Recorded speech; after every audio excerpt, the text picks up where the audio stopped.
Gloire à Dieu. Merci Seigneur. Vous êtes avec moi ce matin? Amen. Merci Seigneur. Merci pour le Seigneur, pour ce qu'il nous a donné, pour ce message merveilleux. Hein. Vous savez, moi j'ai pas l'habitude de faire du réchauffé. Hein. J'ai horreur de ça. Ça c'est des choses, des fois, c'est du vite fait. On met au micro-ondes, tac, on sort, bim, bam. Ça peut arriver. Hein. Le Seigneur peut ravager sans arrêt la même chose. Hein. L'apôtre Paul le dit. Hein. Je vous répète sans cesse la même chose, car pour vous ceci est salutaire. Dans le mot salutaire, ça dépend du salut. Hein, c'est-à-dire que tant que vous n'avez pas compris, je vous prêcherai la même chose. Hein, pour que vous soyez sauvés, que vous soyez des chrétiens heureux. Mais néanmoins, ce matin, nous allons voir un message ensemble que le Seigneur a mis sur notre cœur, sur mon cœur. Ayons les mains attachées, les deux mains attachées à la charrue de Dieu ce matin. Pour 2020, c'est beau, c'est un encouragement pour partir sur des chapeaux de roue. Mais attention, des fois on part sur des chapeaux de roue et puis au bout de 200 mètres, on se casse le nez. Non, non, c'est pas comme ça avec le Seigneur. Il faut qu'on avance ensemble. Amen. Amen. Donc nous saluons tous nos frères et nos sœurs à travers le monde, hein, ceux qui nous suivent sur les réseaux sociaux, sur la chaîne YouTube. Hein, on a de plus en plus. Que Dieu les bénisse, les encourage. Alors les réseaux internet, c'est merveilleux. Hein, ça permet de regarder plein de choses, des bonnes et des mauvaises. Mais aussi, faisons le tri à travers les réseaux sociaux, à travers tout ce qui est sur Internet. Hein, beaucoup de tri à faire. Il faut se placer devant Dieu. C'est du provisoire, ou des frères éloignés, ou des gens qui ne peuvent pas venir, ou des gens qui sont malades, qui sont dans les lits d'hôpitaux. Mais tant que vous pouvez aller à l'Assemblée, allez à l'Assemblée. Ne vous privez pas de l'amour de vos frères et de vos sœurs, hein, parce que ça devient une facilité. Et aujourd'hui, on est dans des dérives terribles, hein, de pouvoir regarder un culte sur Internet. Ah, c'est tellement simple.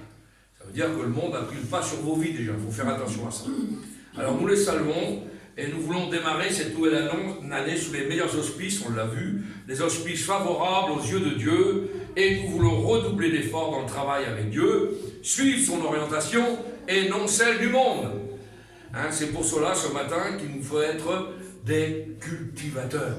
Ah, des cultivateurs, oui, il faut être des cultivateurs avec le Seigneur, c'est-à-dire creuser des sillons, sarcler la terre, hein, c'est important, la terre du monde, être des semeurs de la parole, arroser, arracher, planter, etc., etc. Le travail d'un cultivateur. Hein, et donc le titre du message ce matin est « Ayons les deux mains à la charrue ». Amen. Amen. Et nous allons faire une lecture ensemble dans l'évangile de Luc ce matin, à partir du Luc chapitre 9, à partir du verset 57. Luc chapitre 9, à partir du verset 57. Amen, vous êtes avec moi? Pendant qu'ils étaient en chemin, un homme lui dit, « Seigneur, je te suivrai partout où tu iras. » Jésus lui répondit, « Les renards ont des tanières et les oiseaux du ciel ont des nids, mais le Fils de l'homme n'a pas un lieu où il puisse reposer sa tête. » Il dit à un autre, « Suis-moi. » Et il répondit, « Seigneur, permets-moi d'aller d'abord ensevelir mon Père. » Mais Jésus lui dit, « Laisse les morts ensevelir leurs morts, et toi, va annoncer le royaume de Dieu. » Un autre dit, « Je te suivrai, Seigneur, mais permets-moi d'aller d'abord prendre congé de ceux de ma maison. » Et Jésus lui répondit, « Quiconque met la main à la charrue et regarde en arrière n'est pas propre au royaume de Dieu. » Amen. Seigneur, nous voulons te bénir, te rendre grâce, Amen. Te dire merci pour le sujet de ce matin. Oui, merci parce que tes paroles, Seigneur, sont percutantes. Tes paroles sont la vérité. Tes paroles sont vivantes. Et à l'aide du Saint-Esprit ce matin, tu vas convaincre les cœurs. Seigneur, ce n'est pas à force de paroles humaines, mais tout ce que tu dis à travers ma bouche vient de toi. Que mes mots soient tes mots, que mes pensées soient tes pensées. Amen. Seigneur, qu'il y ait une direction, une conduite. Seigneur, tu chasses toute opposition, tout interdit, tout ce qui n'est pas de ta gloire. Et que ta parole, Seigneur, vivante, Amen. Puisse interpeller les vies ce matin. Amen. À travers ce que tu vas nous annoncer, à travers ce que tu as mis sur mon cœur, le sujet de la méditation de ce matin. Seigneur, que nous soyons des travailleurs acharnés pour cette nouvelle année. Que nous ayons les deux mains sur la charrue à travers cette nouvelle année. Que nous avancions, Seigneur. Que nous encerclions cette terre, Seigneur, de misère, cette terre du monde, afin de semer la bonne semence de la parole, la bonne semence de l'évangile dans les cœurs, que les âmes se convertissent, que les âmes se tournent vers toi. Seigneur, en cette nouvelle année, que, Seigneur, les liens puissants des ténèbres, des mondes extérieurs puissent se briser, que les liens, les chaînes puissent se casser au nom de Jésus. Amen. Tu prends toute la direction, toute l'importance de nos vies, Seigneur, et tu nous indiques, Seigneur, le chemin merveilleux vers toi, vers le ciel, parce que c'est le but suprême d'un chrétien. Sois béni, sois glorifié Amen. ce matin, et à toi seul la gloire, Jésus. Amen. Amen. Alléluia. Alléluia. Merci Seigneur. Et l'Église dit Amen. Amen. Merci Seigneur. Gloire à ton Saint-Nom. Il n'est pas le temps de se relâcher. Nous allons voir ce matin. Il n'est pas le temps de se relâcher. Nous devons plus que l'année passée ne pas lâcher et travailler plus que jamais dans le champ de Dieu. Est-ce que vous êtes prêts dans cette nouvelle année à travailler davantage dans le champ de Dieu? Amen. Je lève mes deux mains. Merci Seigneur. Amen. Hein, il est plus que jamais temps de continuer. Nous ne sommes pas encore arrivés au ciel, car c'est bien là le but final pour nos vies. Donc continuons ce matin d'avoir nos deux mains attelées à la charrue. Jésus a bien dit, quiconque met la main à la charrue et regarde en arrière n'est pas propre au royaume de Dieu. Qu'est-ce que ça veut dire, pasteur? Eh bien, c'est-à-dire avoir un sentiment d'amour pour le passé. Avoir un sentiment d'amour pour le passé. Et aujourd'hui, beaucoup trop de chrétiens ont des sentiments vers le passé, vers les choses du monde. Ne regardez plus dans le rétroviseur de votre vie, regardez en avant. La charrue, c'est en avant. C'est-à-dire avoir un sentiment d'amour pour le passé. Le passé est le passé. Le passé bien sombre, le passé de rébellion, le passé plein de péchés. Non, définitivement non. Nous ne devons plus regarder en arrière, mais au contraire, continuer à avancer les deux mains sur la charrue de Dieu. Sinon, la Bible le dit, le Seigneur nous dit que nous ne sommes pas propres au royaume de Dieu. C'est un avertissement, ça. Et nous voulons être propres au royaume. Votre but final, c'est le ciel. Amen. Amen. Si vous avez une autre destination, c'est déjà mal orienté. Mais vous avez deux orientations possibles. Le ciel, oui, alors nous travaillons pour Dieu tant qu'il fait jour. Travaillez tant qu'il fait jour, dit la Bible. Alors nous travaillons pour le royaume. J'aimerais donc ce matin vous parler sur la marche chrétienne, qui est une marche de soldats, une marche de combattants, une marche de guerriers, une marche de travailleurs, une marche de cultivateurs. Si vous n'êtes pas dans cette orientation-là, c'est compliqué. Et tout ça derrière la charrue de l'évangile. C'est merveilleux. Avez-vous un jour dans votre vie essayé de tenir une charrue dans vos mains? Moi, j'ai été, donc pas physiquement, mais j'ai vu des vraies charrues de l'ancien temps, et j'ai essayé d'imaginer un petit peu mettre les deux mains sur une charrue, et c'est quelque chose qui est compliqué. Ah oui, c'est pas un tracteur qui fait des sillons dans un champ, c'est pas la même chose. Ah oui, nous voyons ça facile, et on se dit, les bœufs, si c'est attelé à des bœufs, ils connaissent le champ, ils font demi-tour, ils reviennent, et c'est reparti comme ça. Non, c'est pas comme ça que ça fonctionne. C'est beaucoup plus compliqué. Il faut tenir ferme la charrue, appuyer sur la charrue, pour que le sillon soit assez profond, pas trop peu, pas trop en fond, sinon vous calez, vous fatiguez les bêtes. Non. Donc c'était une attention de tous les moments. Et cela oblige, parce qu'il faut tenir la charrue ferme, surveiller les bœufs, la distance, etc., savoir quand faire demi-tour. Et cela oblige à toujours regarder devant et anticiper tout le temps. C'est marrant ça, dans la vie chrétienne, c'est faut faire comme ça. Dans la vie chrétienne, nous devons toujours regarder en avant et toujours anticiper et demander dans nos prières de l'avoir de l'anticipation et de l'avoir du discernement pour les pièges rocailleux qu'on peut trouver dans le sillon. Faire attention à ça. Eh bien, c'est un parallèle merveilleux, un peu comme dans le travail pour Dieu. Et si vous regardez en arrière, vous allez faire des cercles dans le champ et vous emmêlez les pinceaux. Parce que si vous n'êtes pas attentif à où vous allez regarder un petit peu, la charrue va se mettre de côté, puis alors les bœufs vont faire ce qu'ils vont vouloir. C'est une catastrophe. Vous n'aurez jamais labouré le champ. Alors, qu'est-ce que veut dire Jésus dans ce verset? Si nous regardons en arrière, nous ne sommes pas propres au royaume de Dieu. Eh bien, cela veut dire, et le Seigneur déclare, si tu as commencé avec moi, si tu as fait une promesse de me suivre jusqu'à la fin, c'est ce que nous avons fait, comme nous nous sommes engagés dans les eaux du baptême, j'espère que vous n'avez pas fait ça à la légère, que vous avez bien confessé devant Dieu, je te suivrai dans les bons et dans les mauvais jours. Amen. C'est ça le baptême, hein? Vous n'avez pas confessé à un homme, vous n'avez pas confessé au baptistère, vous n'avez pas confessé à l'eau qu'il y a dans le baptistère, ou dans de l'eau, que ce soit à la mer ou dans une rivière, vous avez confessé devant Dieu, je te suivrai dans les bons et dans les mauvais jours. Ah oui, c'est important ça. Alors, eh bien, ça veut dire que si tu as fait cette promesse de me suivre jusqu'à la fin, tu es consacré et tu t'es engagé pour me suivre. Obligatoire. Alors tu auras des tentations. C'est ça que ça veut dire le verset. Hein. Tu auras des pressions. Mais surtout, ne retourne pas en arrière. Ne te retourne pas. Sinon, tu ne seras plus propre pour le royaume de Dieu. Le Seigneur déclare ici que nous pouvons aller jusqu'au bout avec lui. Pas de problème. Hein. Ou on peut s'arrêter. Le libre arbitre. Vous savez que quand nous avons été créés, nous avons toujours eu le libre arbitre dans nos vies. Même quand vous avez accepté le Seigneur, que vous êtes passé par les eaux du baptême, peut-être sur un frisson, une émotion, une sensation.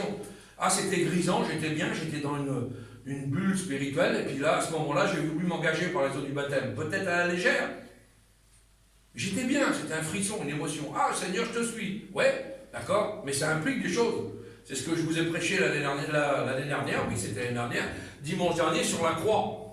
Parce qu'on ne prêche plus la croix. Il faut prêcher la croix, il faut prêcher l'enfer, il faut prêcher le péché. Voilà. Si on ne prêche plus ces choses-là dans les églises, sauvez-vous parce que je ne sais pas où c'est qu'on est rendu.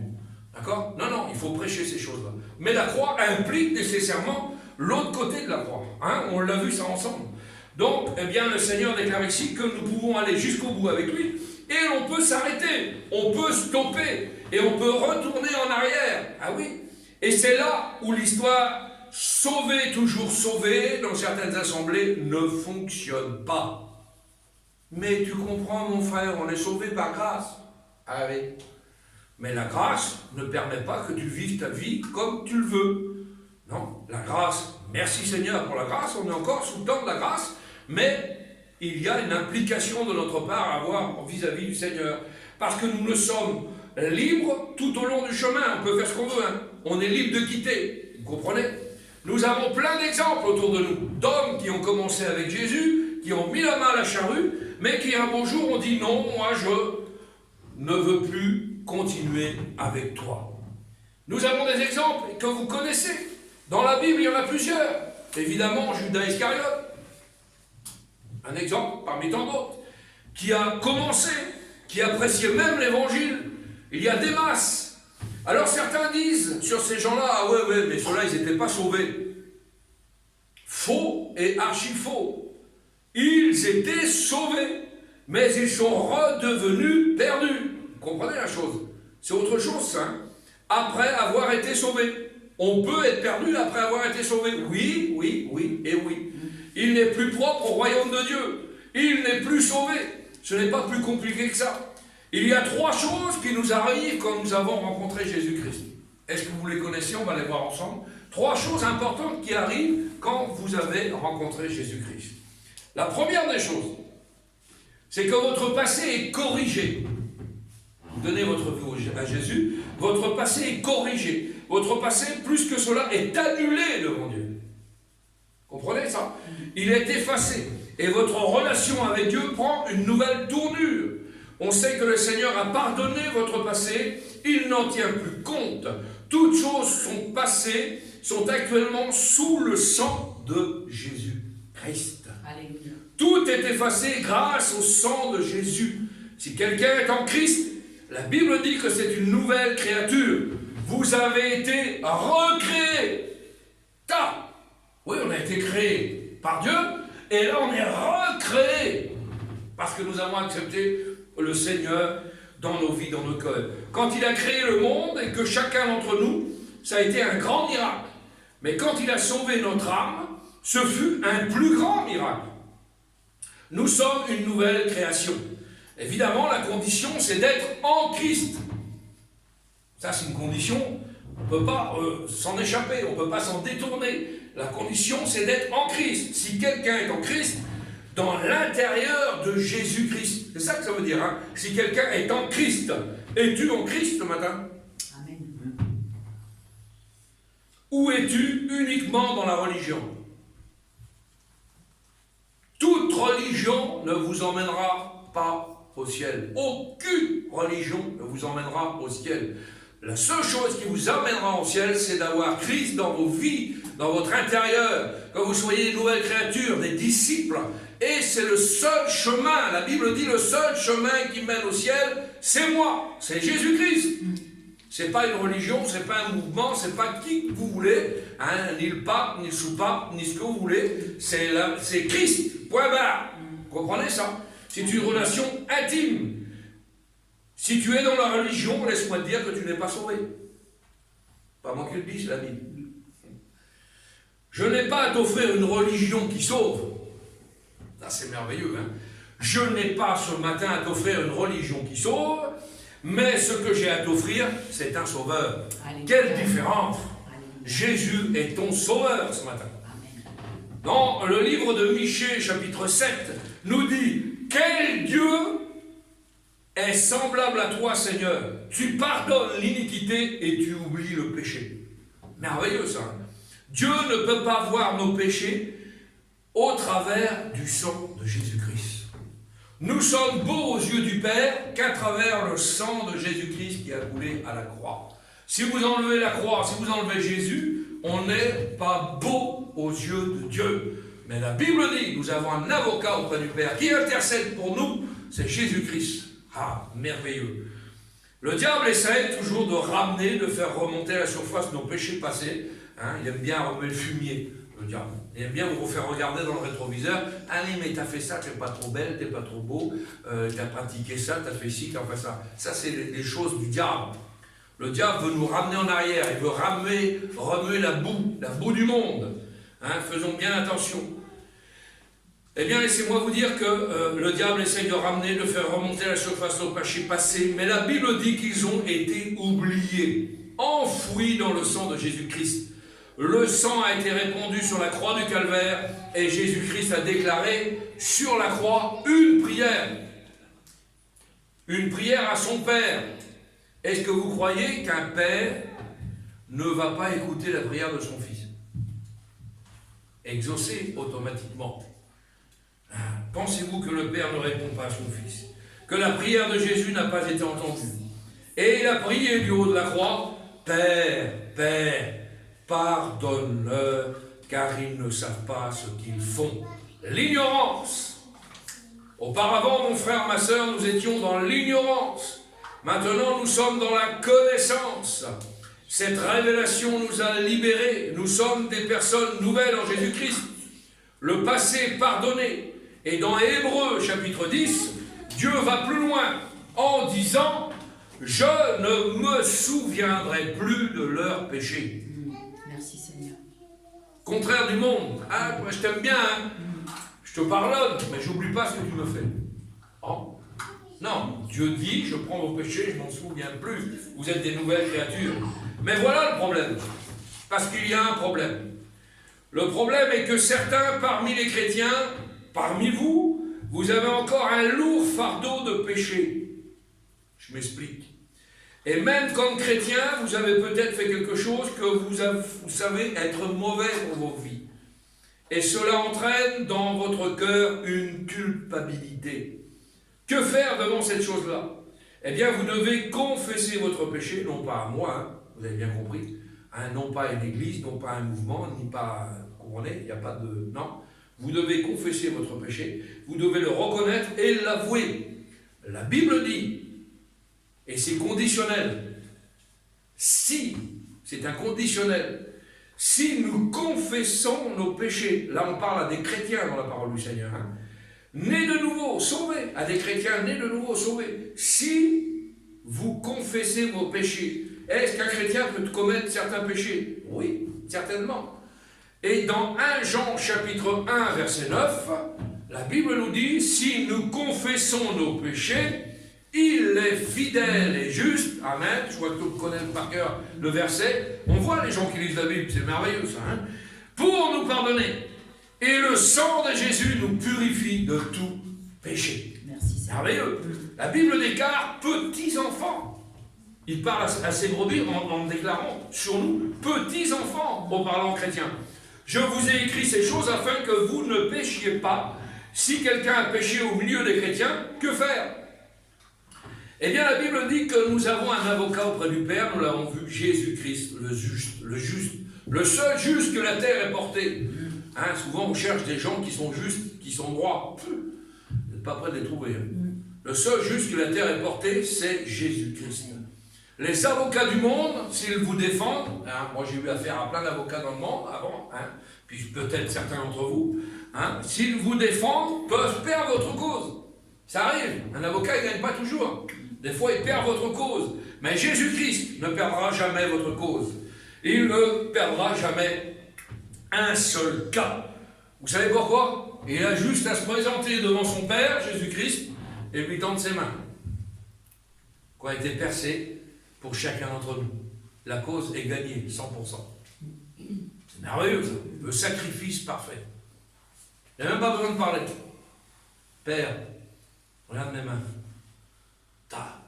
Une seule goutte de son sang nous a purifiés de tout péché. Merveilleux. Alors, un seul mot, et il présente ses mains, oui. La Bible dit celui qui avoue et qui délaisse, c'est indissociable. Indissociable la phrase, hein. Celui qui avoue et qui délaisse. Beaucoup trop avouent leurs péchés, mais sans les délaisser. Ah, ça c'est encore un problème. Ah oui. Que l'homme ne sépare pas ce que Dieu a uni, dit la Bible.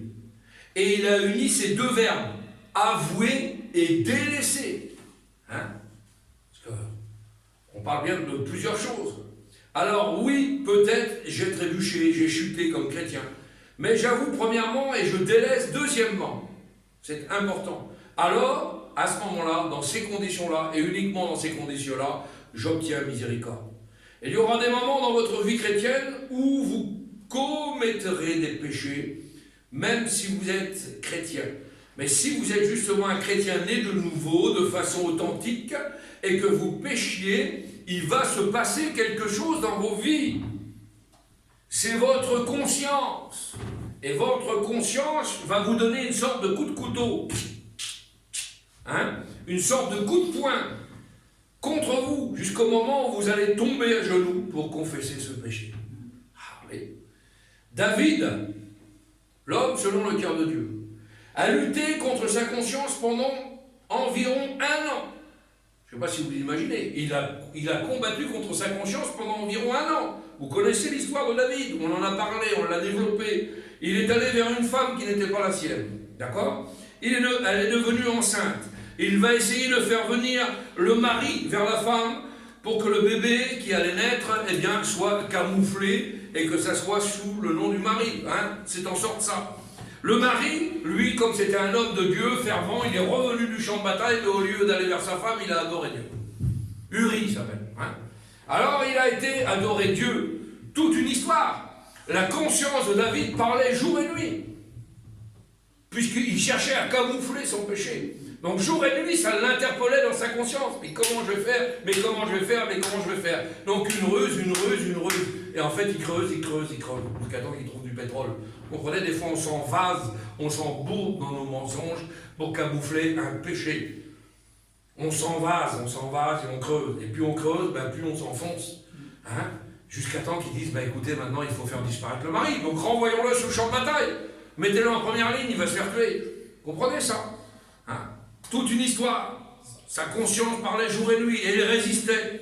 Et plus tard, il a déclaré, tant que je me suis tu. Regardez bien ce qu'il marque dans le livre des psaumes. Tant que je me suis tu, mes os se consumaient. Et je gémissais toute la journée. Vous voyez que sa position n'était pas terrible. Hein? Car nuit et jour, Seigneur, ta main s'appesantissait sur moi. Et il y en a qui veulent lutter contre la conscience. Ils sont repris dans leur conscience, ils sont repris sur leur vie, mais je m'en arrange. La main de Dieu s'appesantissait sur lui. Sa conscience lui parlait. ça devenait lourd. Ma vigueur n'était plus que sécheresse, dit la Bible. Je ne sais pas si vous imaginez, ma vigueur n'était plus que sécheresse. Voilà ce que veut dire le verset. Celui qui avoue et délaisse obtient miséricorde. C'est ça que ça veut dire. Et David va plus loin. Une fois qu'il ne peut plus résister au coup de couteau de sa conscience, regardez ce qu'il dit. Il dit au Seigneur, je t'ai fait connaître mon péché. Je n'ai pas caché mon iniquité. J'ai dit, j'avouerai mes transgressions à l'Éternel. Le résultat, quand il a avoué ses transgressions à l'Éternel, tout a été nettoyé. Tout a été enlevé. Celui qui avoue et qui délaisse obtient miséricorde. Amen. Amen. Prenez des exemples dans la parole du Seigneur. Pharaon, Saül, Judas, ils ont dit, j'ai péché. Tous, hein. Oh, on a péché, hein. Mais ils n'ont pas délaissé. Ah, ils n'ont pas délaissé. Résultat, la mort. Dans plusieurs versions. Pharaon est enseveli dans la mer. Vous connaissez l'histoire. Saül sur sa propre épée. D'accord? Et Judas suicide. Voilà ce que nous réserve de continuer à camoufler nos péchés devant Dieu. Et dire on est des chrétiens, mais on vit dans le péché, dans la transgression, dans le mensonge, dans tout ce que vous voulez. C'est ça. Le but ultime, c'est ça. Il faut délaisser, reconnaître, avouer ce qu'a fait David. Un vrai chrétien peut glisser, cela peut arriver, mais la différence d'avant, sa conscience, le Saint-Esprit nous rappelle à l'ordre. 1 Jean chapitre 3, verset 9. Quiconque est né de Dieu ne pratique pas le péché. Quiconque est né de Dieu ne pratique pas le péché. Est-ce que tu es né de Dieu ce matin? Avouer et délaisser, c'est la repentance. Le fils prodigue avait laissé la charrue. Hein, il était attelé à la charrue de Dieu, il était attelé dans le champ de son père, il travaillait pour son père, la Bible nous déclare cette chose-là. Hein, il était... mais à un moment donné, il dit, ah, c'est bien le monde. Ah, c'est bien là-bas. Ah, il y a de l'amusement, il y a des filles, il y a de la manger, il y a de la boisson, il y a tout. Je retourne en arrière. Alors je réclame le Dieu à mon père, jusqu'au moment où il a dit, eh bien, qu'il s'est vu enfoncé dans le monde lui a tout pris, lui a tout repris. J'avoue, Seigneur, je ne peux plus lutter. J'avoue, il était rendu à donner à manger au ponceau. Pour un juif, je ne sais pas si vous voyez où il s'était rendu. Hein. J'avoue, Seigneur, et je retournerai vers mon Père. Ah, par toutes ces raisons, il est très dur de suivre le Seigneur. Pour toutes ces raisons-là, pour certains chrétiens, il est très dur de suivre le Seigneur. Et dans les mois, les années à venir, il est devenu très difficile de suivre comme il faut le Seigneur. Aujourd'hui, on a des assemblées pleines, remplies ras des bords, mais des chrétiens très light. Aujourd'hui, dans les assemblées, on a des chrétiens sans Christ. On a des pasteurs sans Christ. On loue le Seigneur dans le péché. On prie le Seigneur dans le péché. On chante le Seigneur dans le péché. On prêche le Seigneur dans le péché. On prophétise dans le péché. Et aujourd'hui, eh bien, on s'aperçoit que quelques années après, ou très rapidement, en fonction du bon vouloir du Seigneur, qui dirige toutes choses, ces gens-là coulent complètement. Ils coulent, ils disparaissent de la surface de la terre. Ils coulent dans leur vie chrétienne. On appelle, il n'est plus chrétien, l'autre. Il ne prêche plus, il s'est arrêté dans le ministère. Voilà, il est devenu alcoolique, l'autre il est reparti dans le monde, l'autre il a fait ci. C'est une fabrique de rétrograde, ça. Faisons bien attention à ces choses-là. Le monde qui nous entoure est devenu tellement séduisant. Tellement séduisant. Très trompeur, très diabolique, que les demandes de Jésus-Christ, les exigences de Jésus-Christ sont extraordinaires pour certains chrétiens. Ça devient tellement extraordinaire. Ah ouais, le Seigneur, il est dur quand même, parce qu'il faut faire ça, il faut faire ça. On n'a plus le droit de faire ça, on n'a pas le droit de faire ça. Non. Ça non. Ça te sert à quoi en plus? Ça te sert à quoi? La Bible dit, il te sert à quoi de gagner le monde si tu y perds ton âme? Il y a des gens qui veulent être chrétiens, mais qui veulent gagner le monde. On veut un poste, on veut une situation, on veut ci, on veut ça. Laisse faire le Seigneur. Le Seigneur fera comme il voudra. Tu as du pain sur ta table, tes enfants sont en bonne santé, ta famille est en bonne santé, tu as un travail. Qu'est-ce que tu vas aller prendre de tête à changer le monde? On voit où ça mène, de toute façon on y va tout droit. Hein? Puis on a juste à allumer les postes de télévision où on va, il n'y a pas de problème. Mensonge, remensonge, on patouille dans la boue du monde, hein, que ce soit au niveau politique, au niveau tout ce que vous voulez, on patouille, on essaye de faire des compromis, des arrangements, ça ne sert à rien du tout, tout est marqué, tout est marqué, je vous l'ai dit tout à l'heure, je fais une petite parenthèse et je vous le redis. Le livre de l'Apocalypse dit que les ailes de l'aigle seront arrachées du lion, d'accord? L'aigle, c'est le symbole des États-Unis, ok? Le lion avec des ailes, c'est le symbole de l'Irak. Il faut bien faire attention à ces choses-là. Je vous le dis quand même, parce qu'on prend ça à la légère. Ah bah oui, mais bon, c'est une interprétation. Il n'y a pas d'interprétation. Ça veut dire qu'il va y avoir réellement une guerre, et que les Américains, en Irak, là-bas, ils vont prendre une sacrée purge. C'est ça que ça veut dire. Il faut bien faire attention à ces choses-là. Tout est écrit. Qu'est-ce que vous voulez changer? Qu'est-ce qu'on a comme prétention de changer? Si, changeons les gens qui nous entourent. Convertissons les âmes. Témoignons de l'amour du Seigneur.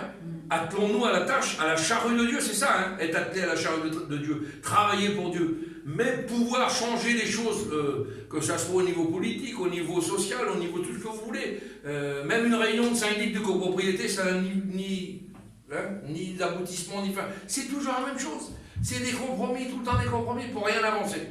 Blabla, blabla, blabla, bla. Quel temps perdu? Blabla. Ouais. Pendant ce temps-là, tu ne pries pas. Pendant ce temps-là, tu ne communies pas avec ton Dieu. Pendant ce temps-là, tu ne témoignes pas. Pendant ce temps-là, tu fais... Ah bah oui. C'est du temps perdu, du temps gâché, puisque tout ce qui doit arriver, doit arriver. Donc, prenez pas la tête avec ça, où on ne changera pas la situation. Le plan de Dieu, je vous l'ai dit l'autre jour, hein, Dieu de Genèse Apocalypse, il y a un fil, il y a un plan, il y a une structure. Dieu le Père, Jésus le Fils dans le milieu, hein, le lien entre l'Ancien et le Nouveau Testament, et Apocalypse, d'accord? Ça, c'est la ligne de Dieu. Que vous soyez avec Dieu ou pas Dieu, le plan de Dieu va aboutir. C'est une autoroute, c'est fixé, c'est un cap. Vous ne changerez jamais le plan de Dieu. Jamais. Ce qui doit arriver arrivera. D'accord? Mais si vous êtes en dessous de la ligne, là, ou au-dessus de la ligne, vous n'êtes pas dans le plan de Dieu. Dieu se servira de vous si vous êtes dans la droiture et dans son plan. Si vous êtes à côté de son plan, Dieu ne se servira pas de vous. Et vous croyez, vous marchez pour Dieu, faire des choses pour Dieu. Mais ça ne marche pas comme ça. Parce que les barrières, ils les poussent. Les obstacles, ils les poussent. Les portes, il les roule. Les portes, il les ferme. Vous comprenez? Il fait ce qu'il veut. Donc, si vous n'êtes pas dans le plan de Dieu, la droite ligne, là, hein, c'est un fil conducteur. Vous n'allez pas couper le fil conducteur de Dieu, quand même, non? Quelle prétention? On peut influencer Dieu par nos vies. On peut demander des choses à Dieu pour nos vies propres. Si on marche avec lui, mais si vous êtes à côté, en dessous ou en dessus, Dieu continuera, hein, et il avancera sans vous. Hein. C'est pour ça que, depuis des siècles et des siècles, les pasteurs tombent, les pasteurs changent, les chrétiens meurent, mais la parole demeure éternellement, dit la Bible. Le livre d'Ésaïe nous dit, l'herbe sèche, la fleur tombe, la parole de Dieu subsiste éternellement. Les saisons passent, la parole de Dieu subsiste. Une tempête, tsunami, la parole de Dieu subsiste. Guerre, la parole de Dieu subsiste. Le Seigneur se sert de qui il veut, quand il veut, à quel moment il veut. Maintenant, si vous êtes dans le plan de Dieu, merci Seigneur. Si vous n'êtes pas dans le plan de Dieu, tant pis pour vous. Dieu avancera toujours. Amen. Amen. Alors aujourd'hui, dans ces églises-là, eh bien aujourd'hui, beaucoup de baptisés ne sont pas sauvés. C'est pas parce qu'on est baptisé qu'on est sauvé, hein. Vous comprenez ça?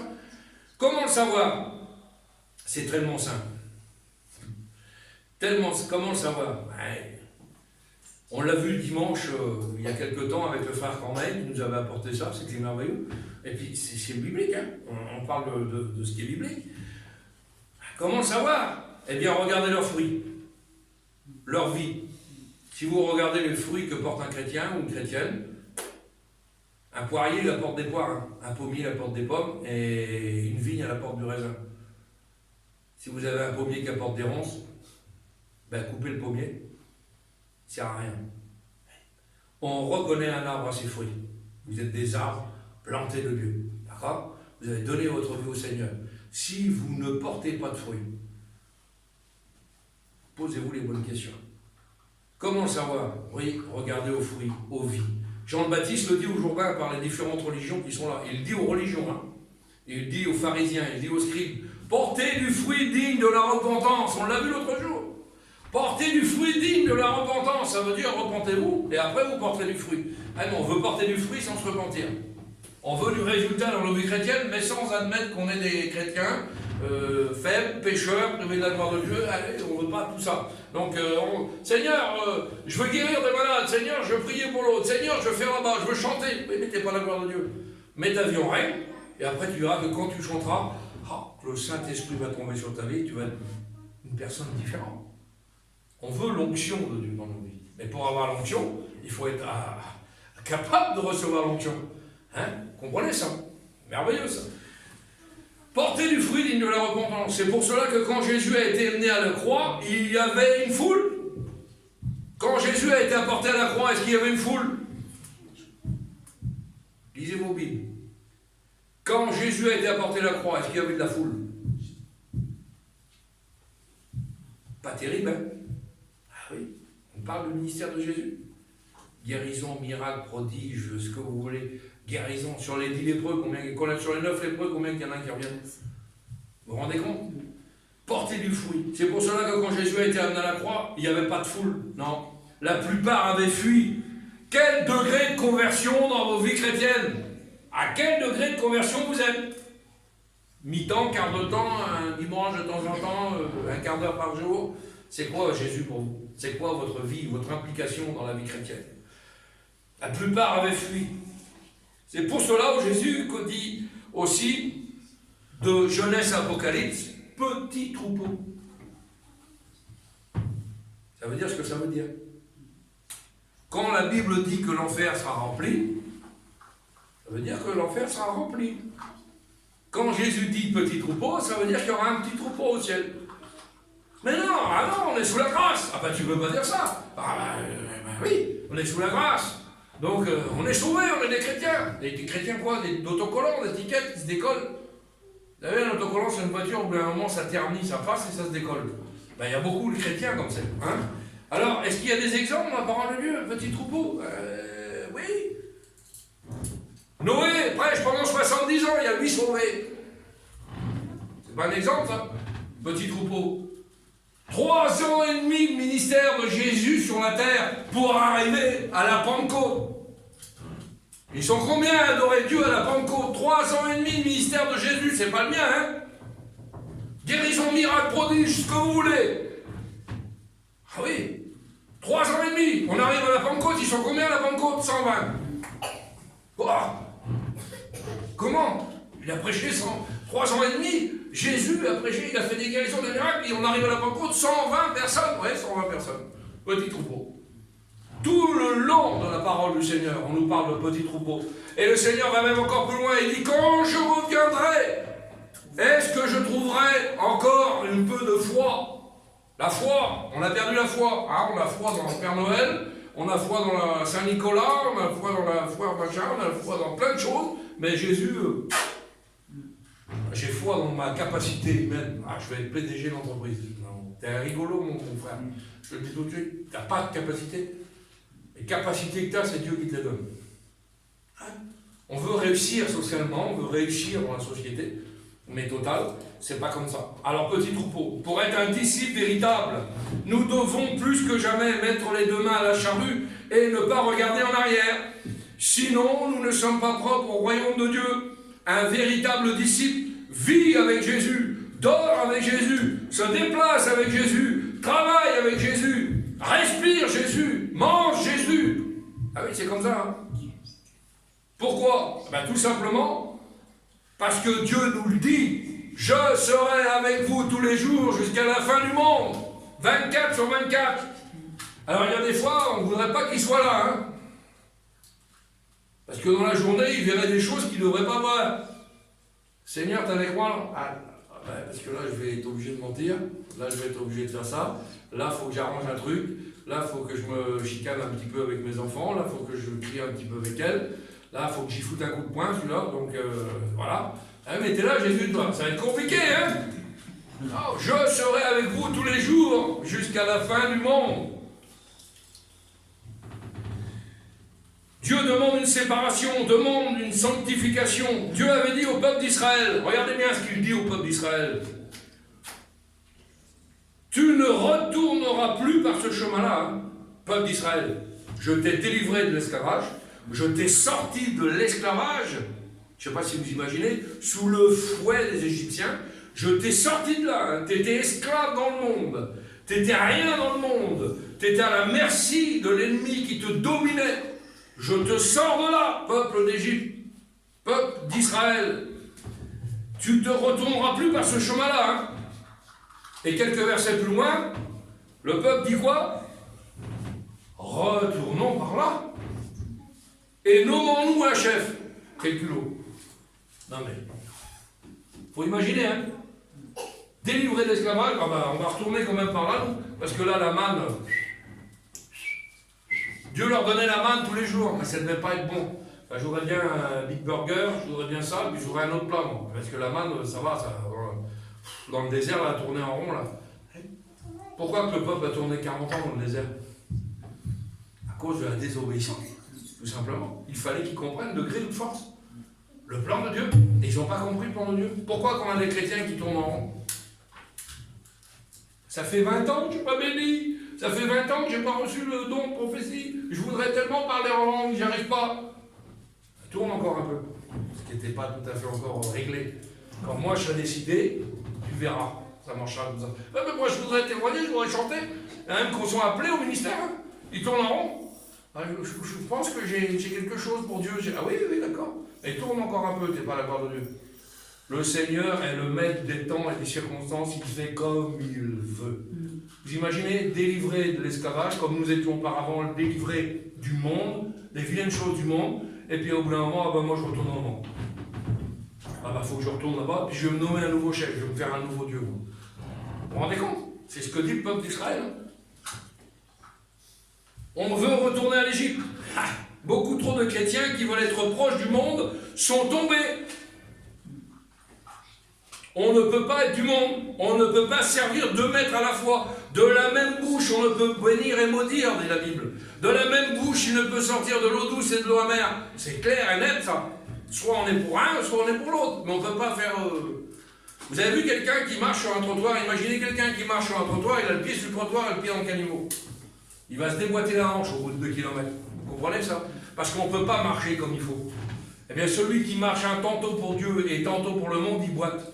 C'est un chrétien boiteux. Soit on est sur le trottoir avec Dieu, soit on est sur la route avec le monde. Mais on ne peut pas faire les deux. C'est important, ça. Et la Bible le dit, hein, si quelqu'un aime le monde, l'amour du Père n'est pas en lui.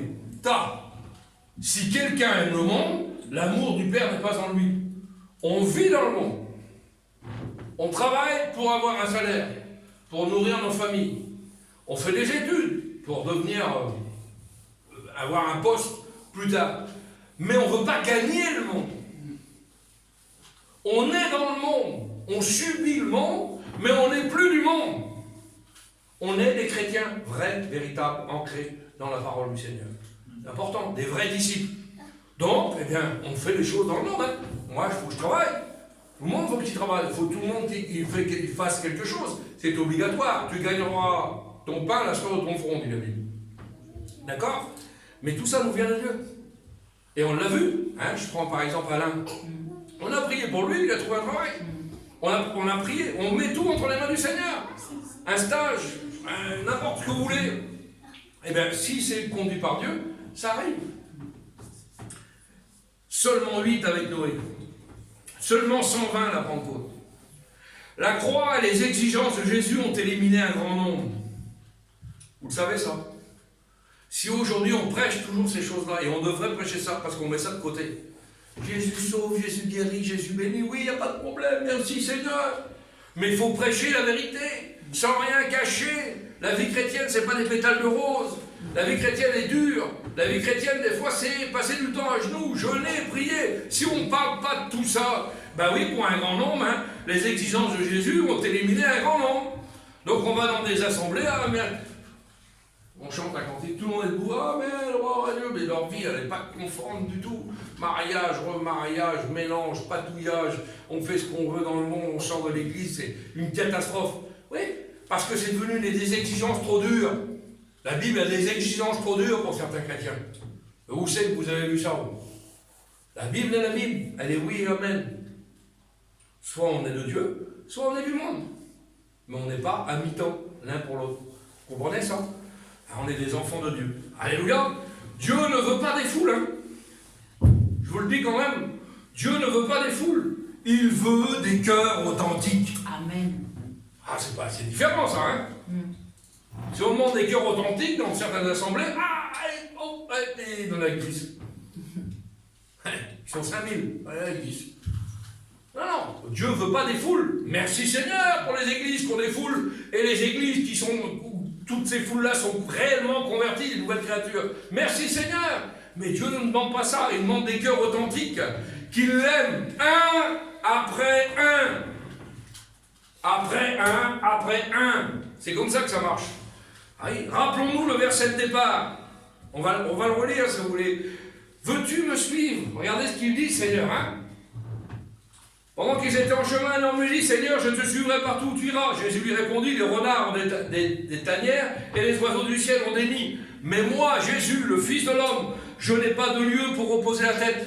Là, tout de suite, Jésus place les bases. Tu veux me suivre? Ça va peut-être être compliqué, hein. Tu n'auras peut-être pas d'endroit à toi, tu n'auras peut-être pas de maison. C'est ce qu'il est en train de dire. Hein.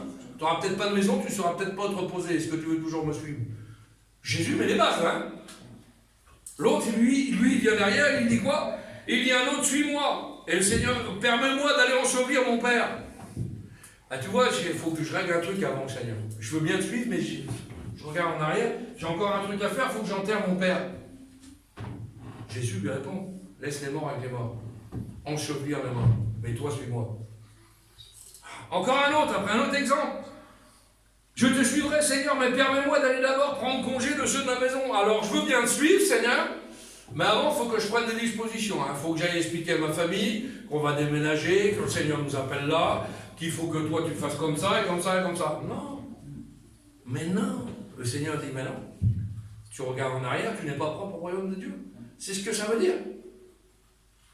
Un autre contre-exemple qui me vient dans l'esprit, merci Saint-Esprit. Le Seigneur, comme il arrive au péage, quand il choisit ses disciples, il tombe sur Matthieu au péage. D'accord? Matthieu voit le miracle, puisqu'il dit à Pierre, sors l'hameçon que tu as dans ta poche, va pêcher un poisson, et dans la bouche du poisson, il y a une drachme, pour payer juste le péage. Vous vous rappelez de ce passage-là? Bon. Matthieu dit, maintenant, tout de suite, je suis. Je quitte mon poste, mon verre. Quelle différence. C'est-à-dire qu'il faut imaginer la scène. Beaucoup trop de chrétiens aujourd'hui, le Seigneur parle dans leur cœur, dans leur vie, dans leur intimité. Ils sont bénis, ils ressentent une émotion particulière dans leur cœur. Et ils ont quand même encore la force de dire, Seigneur, ouais d'accord, je suis béni, c'est merveilleux. Ah, je veux faire une expérience avec toi, Seigneur, mais reviens dans 2 jours, j'ai des trucs à régler.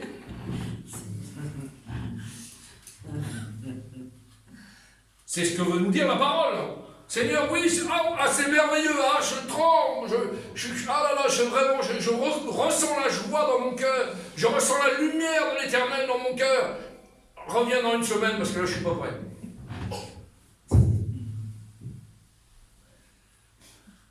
C'est ce que veulent nous dire les textes. Hein. On ne peut pas dire autrement. Hein.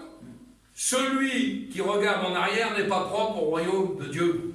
Non, quand le Seigneur t'appelle, il t'appelle. C'est pas demain, c'est tout de suite là, tout de suite. Aujourd'hui même, rappelez-vous du texte, à la croix, le bandit à la croix, il n'est pas passé par les eaux du baptême, celui-là. Hein. Seigneur, je vois que tu es un homme bon. Je te reconnais, moi. Je te reconnais, Seigneur. Moi, j'ai le droit d'être là parce que je suis un gangster. Mais toi, t'as rien fait, toi, Seigneur. Il reconnaît Dieu. Il reconnaît Jésus dans toute sa puissance. Il reconnaît. La Bible dit quoi? Jésus dit quoi à ce bandit-là? Aujourd'hui même, tu seras avec moi dans le ciel avec mon Père. Ah! C'est pas, je reviens dans 2 jours. Je meurs d'abord, puis je reviens dans 2 jours. Tu seras toujours là? Non! Non et non! Ah oui! Dieu veut de nous. Ah, il veut les choses de nous. Et puis j'aimerais faire une deuxième petite lecture avec vous, toujours dans l'épître de Luc, vous allez voir. Luc 14. Regardez ce que nous dit la Bible, c'est merveilleux. Luc 14, verset 25. Conditions à remplir pour être disciple de Jésus. Oh là là, quelles conditions. Et il veut de nous, il y a des exigences. De grandes foules faisaient route avec Jésus. Il se retourna et leur dit, si quelqu'un vient à moi, s'il ne hait pas son père, sa mère, sa femme, ses enfants, ses frères, ses sœurs, et même sa propre vie, il ne peut être mon disciple. Et quiconque ne porte pas son engin de mort, c'est ça que ça veut dire, sa croix, ne me suit pas, ne peut être mon disciple. Car lequel de vous, s'il veut bâtir une tour, ne s'assit pas d'abord pour calculer la dépense et savoir s'il a de quoi la terminer. Ça veut nous dire beaucoup de choses. Quand on s'engage avec Dieu, il faut qu'on soit convaincu dans nos cœurs d'aller jusqu'au bout de la route. C'est ce que le Seigneur nous rappelle. De peur qu'avoir après posé les fondements, il ne puisse l'achever. C'est ça, achever la course est plus important que de commencer la course. Et que tous ceux qui le verront ne se mettent pas à le railler. En disant, cet homme a commencé à bâtir et il n'a plus achevé. Vous avez commencé peut-être à bâtir avec Christ. Vous avez donné votre cœur à Dieu. Vous êtes approché du Seigneur. Vous avez accepté le Seigneur dans votre vie. Mais peut-être sur un sentiment léger, light. Et aujourd'hui, vous n'êtes pas capable d'achever la course. Ceux qui vont vous regarder vont dire, il a commencé avec Dieu, il n'est pas capable d'achever. C'est exactement ce que ça veut nous dire, la parole du Seigneur. Dieu veut de nous. Vous avez commencé les deux mains sur la charrue.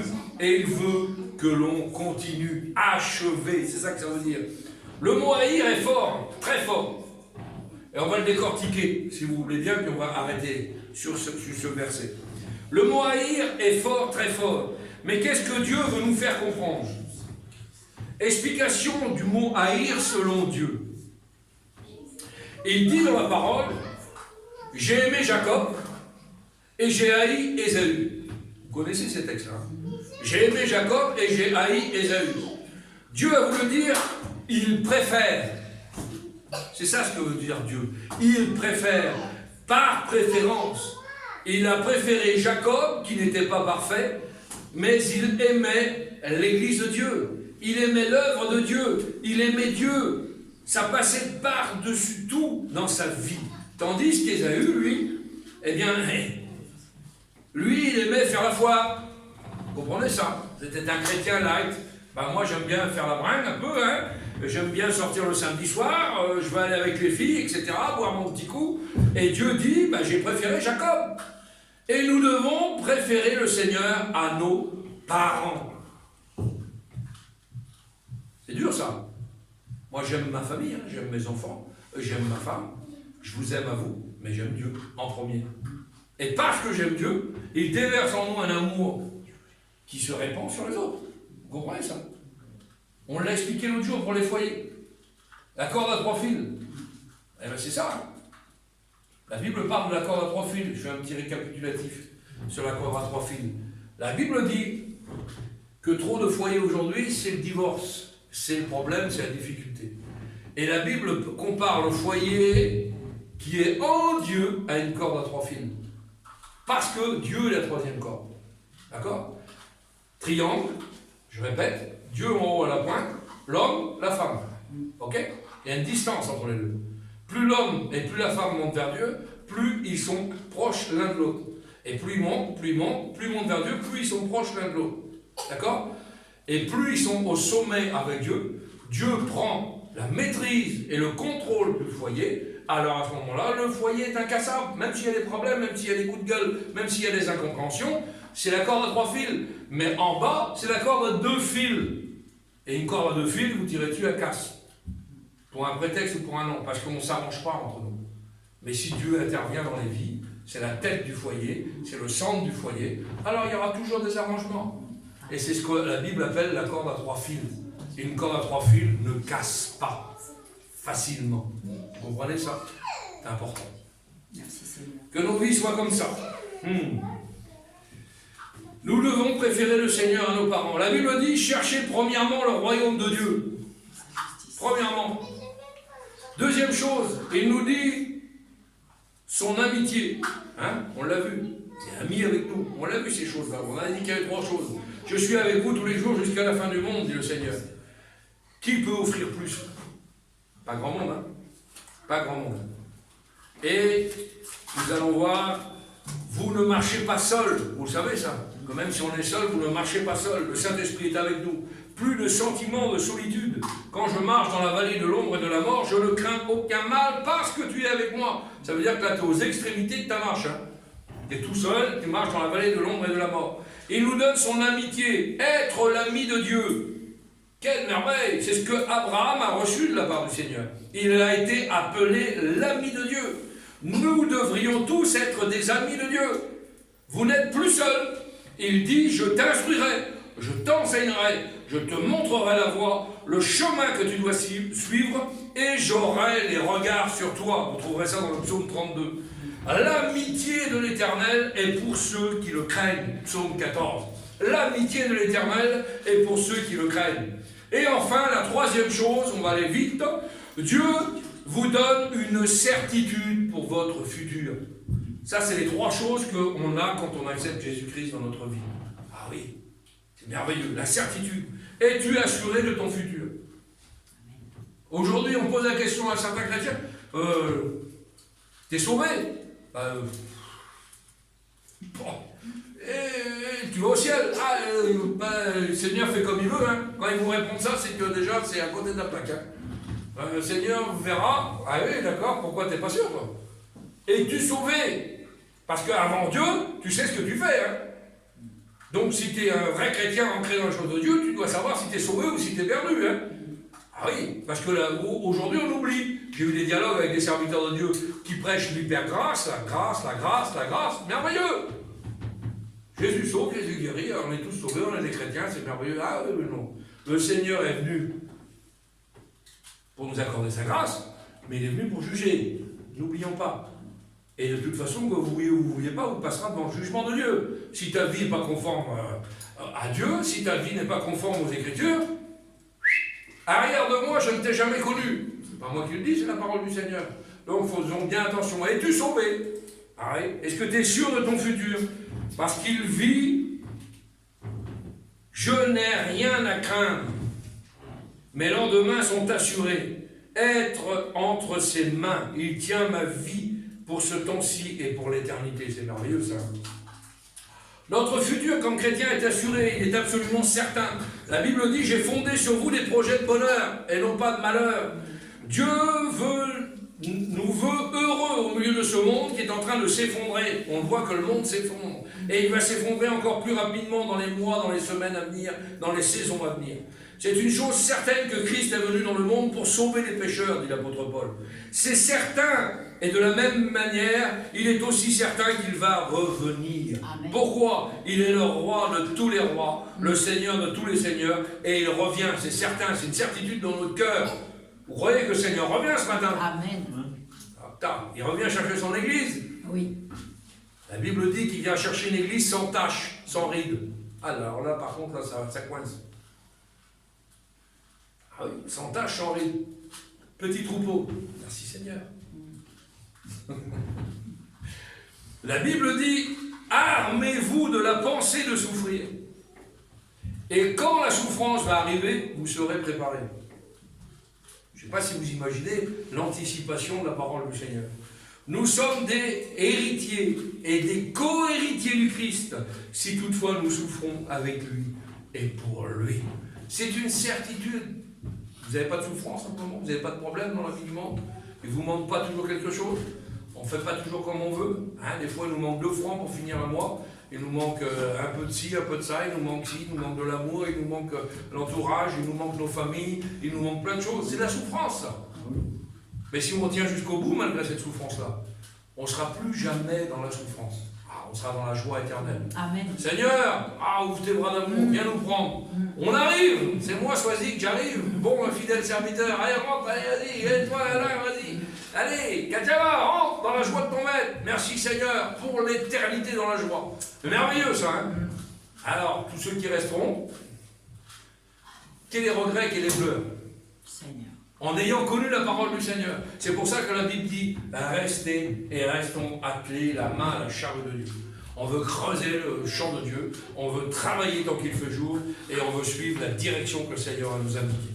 Amen. On prie le Amen. Seigneur. Merci, Seigneur, nous Seigneur. voulons te bénir, te rendre grâce. Ah, merci, Merci pour Seigneur. ces paroles, pour ces encouragements. Merci pour ce que tu as mis sur mon cœur,